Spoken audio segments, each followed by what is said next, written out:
ontologi berasal dari bahasa Yunani, yaitu on atau ontos, merupakan ada dan logos, merupakan ilmu, sehingga ia ontologi menurut istilah merupakan ilmu yang membahas hakikat yang ada, yang merupakan ultimate reality, baik berbentuk jasmani, konteks maupun rohani abstrak. Ontologi dalam definisi Aristoteles merupakan pembahasan mengenai hal ada sebagai hal ada. Hal ada sebagai demikian, mengalami perubahan yang dalam sebuah dengan objeknya.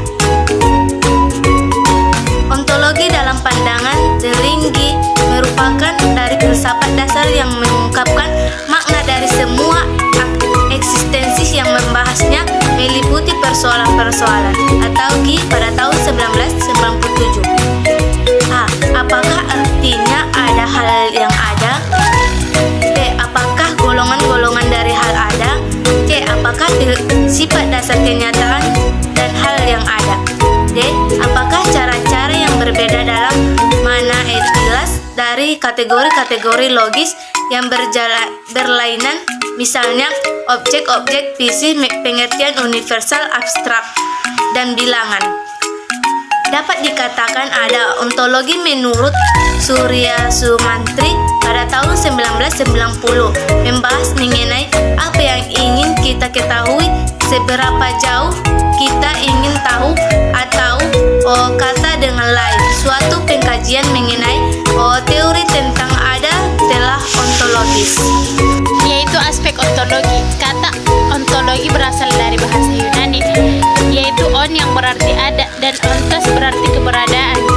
Ontologi adalah penelitian dan pengembangan ilmu semuanya yang menggunakan dasar ontologi. Untuk kegiatan keilmuan, apa saja diperlukan pemahaman yang cepat terhadap aspek-aspek ontologi. Manfaat aspek ontologi. Yang pertama, mempelajari ciri-ciri esensial dari yang ada dalam dirinya sendiri. Misalnya, mangga, warna, bentuk, isi, berserat disebut. Yang kedua, mempelajari struktur realitas dan kategori sesuatu, seperti konsep ada berupa pada konsep jadi, potensial menjadi aktual, jelas dan tersembunyi. Yang ketiga, meneliti semua wujud sejauh ia ada, melukiskan hakikat wujud mutlak, ketergantungan sesuatu kepadanya. Yang keempat, mempelajari hubungan pikiran dengan realitas. Filsafat ontologi merupakan ilmu tentang kebijaksanaan atau kebenaran yang dipelajari, yaitu objek sebenarnya, seluruh fakta kenyataan, misalnya manusia, alam, dan lain-lain, dan objek formal yang merupakan bidang kajian semua pengetahuan, misalnya biologi dan kedokteran. Selanjutnya yaitu metode ontologi. Nah, berdasarkan konteks filosofi, metode ontologi ini selalu digunakan di dalam edukatif sebagai metode filsafat secara umum. Nah, metode ini termasuk pengembangan teori ruang lingkup yang lebih luas atau sempit, dan pengujian serta penyempurnaan dari teori-teori tersebut dengan memahami metode filsafat terhadap hasil ilmu pengetahuan. Nah, metode ini digunakan oleh Aristoteles sendiri. Nah, abad ke-20 ontologis telah tersedia untuk pengujian akhir pengembangan teori ruang lingkup.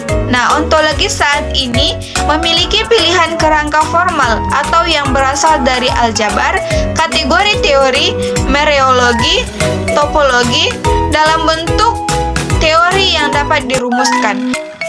Nah, melalui kerangka formal tersebut memungkinkan ahli filsafat untuk mengekspresikan prinsip intuitif dan definisi dengan jelas dan teliti, serta melalui penerapan metode ilmu semantik formal, mereka dapat memungkinkan juga untuk pengujian teori untuk konsistensi dan kelengkapan.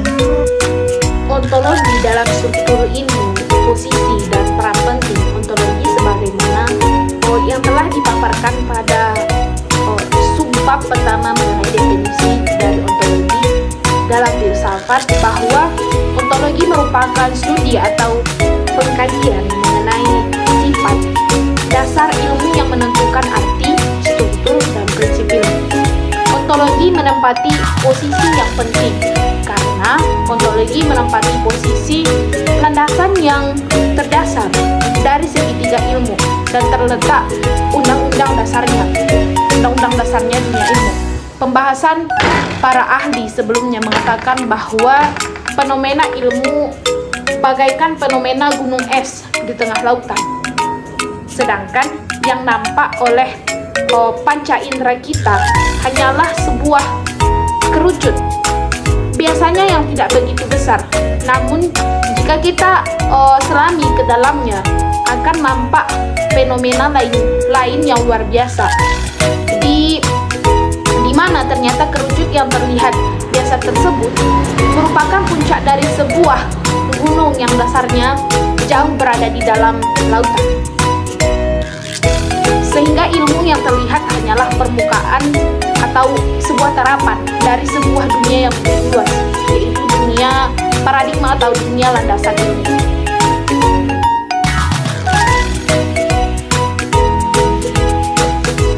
Baiklah, sekarang kita masuk pada bagian epistemologi, yang mana pengertiannya epistemologi atau teori pengetahuan cabang filsafat yang berurusan dengan hakikat dan lingkup pengetahuan, pengandaian-andaian, dan dasar-dasarnya, serta pertanggungjawaban atas pertanyaan mengenai pengetahuan yang dimiliki.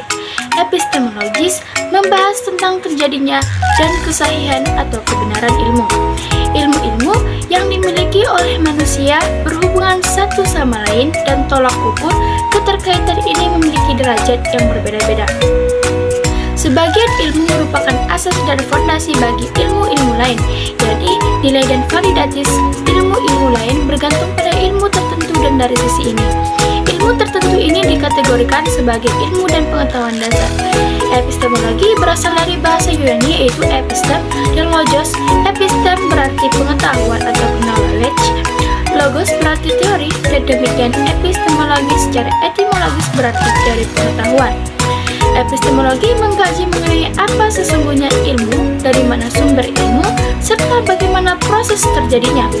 Dengan menyederhanakan batasan tersebut, Pramel dalam Muhammad Nur mendefinisikan epistemologi sebagai it is epistemology that gives the teacher the assurance that he is conveying the truth to his student. Definisi tersebut dapat diterjemahkan sebagai epistemologi memberikan kepercayaan dan jaminan bagi guru bahwa ia memberikan kebenaran kepada murid-muridnya. Di samping itu, banyak sumber yang mendefinisikan pengertian epistemologi, diantaranya yang pertama, epistemologi adalah cabang ilmu filsafat yang menerangi masalah-masalah filosofikal yang mengitari teori ilmu pengetahuan. Yang kedua, epistemologi adalah pengetahuan sistematis yang membahas tentang terjadinya pengetahuan, sumber pengetahuan, asal mula pengetahuan, metode atau cara memperoleh pengetahuan, validitas, dan kebenaran pengetahuan atau ilmiah. Yang ketiga, ada epistemologi adalah cabang atau bagian filsafat yang membicarakan tentang pengetahuan, yaitu tentang terjadinya pengetahuan dan kesahihan atau kebenaran pengetahuan. Yang keempat, ada epistemologi adalah cara bagaimana mendapatkan pengetahuan, sumber-sumber pengetahuan, dan ruang lingkup pengetahuan. Materi selanjutnya yaitu ketiga, aksiologi. Yang pertama, memahami dimensi aksiologi, sebuah kenyataan yang sudah tidak bisa dipungkiri bahwa peradaban manusia berhutang pada ilmu dan teknologi. Keduanya membawa manusia kepada keindahan dalam memenuhi kebutuhannya. Tidak hanya itu, kini manusia tidak perlu memerlukan waktu yang panjang untuk mencapainya. Namun di sisi lain, apakah ilmu itu selalu membawa nilai positif bagi manusia? Apakah ilmu juga terbebas dari pembawa malapetaka dan kehancuran manusia itu sendiri, yang akhirnya diakhiri dengan sebuah perlawanan? Apakah ilmu itu bebas nilai? Banyak kenyataan yang dapat kita jadikan contoh pelanggaran terhadap hakikat ilmu. Dehumanisasi adalah akses teknologi yang bersifat negatif.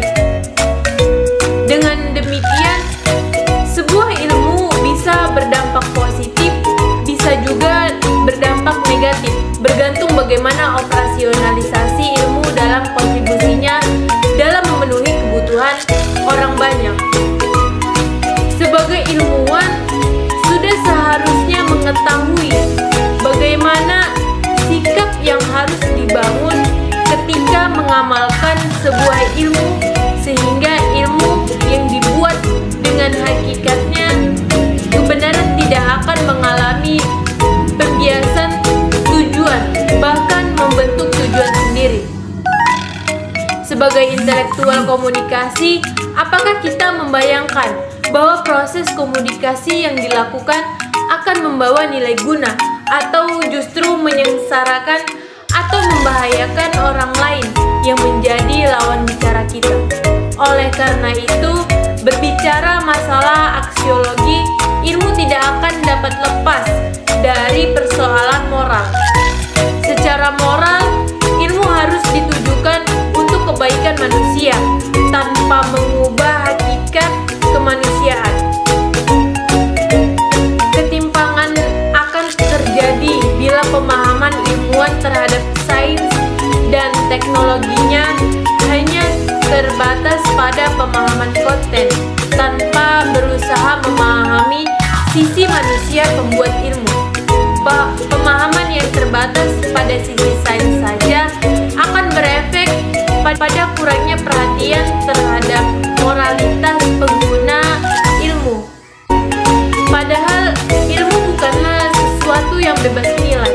Salah satu implikasi etis yang ditimbulkan oleh perkembangan dan penemuan di bidang teknologi modern adalah ruang lingkup pengertian, kebebasan, dan tanggung jawab moral manusia dalam tindakannya. Baiklah, kali ini saya akan melanjutkan pembahasan kami, yaitu mengenai kaitan dari aksiologi dengan filsafat ini. Yaitu adalah nilai itu bersifat objektif, tetapi kadang-kadang juga bersifat subjektif. Dikatakan bersifat objektif jika nilai-nilai tidak tergantung pada subjek atau kesadaran yang menilai. Dan tolak ukur suatu gagasan berada pada objeknya, bukan pada subjek yang melakukan penelitian. Kebenaran tidak tergantung pada kebenaran, pada pendapat individu, melainkan pada objektivitas fakta. Atau fakta sebaliknya menilai menjadi subjektif apabila subjek berperan dalam memberi penilaian. Kesadaran manusia menjadi berbagai pandangan yang dimiliki akal budi manusia, seperti perasaan yang akan mengarah kepada suka atau tidak suka, senang atau tidak senang. Dan salah satu faktor yang membedakan antara pernyataan ilmiah dan anggapan umum ialah terletak pada objektivitasnya.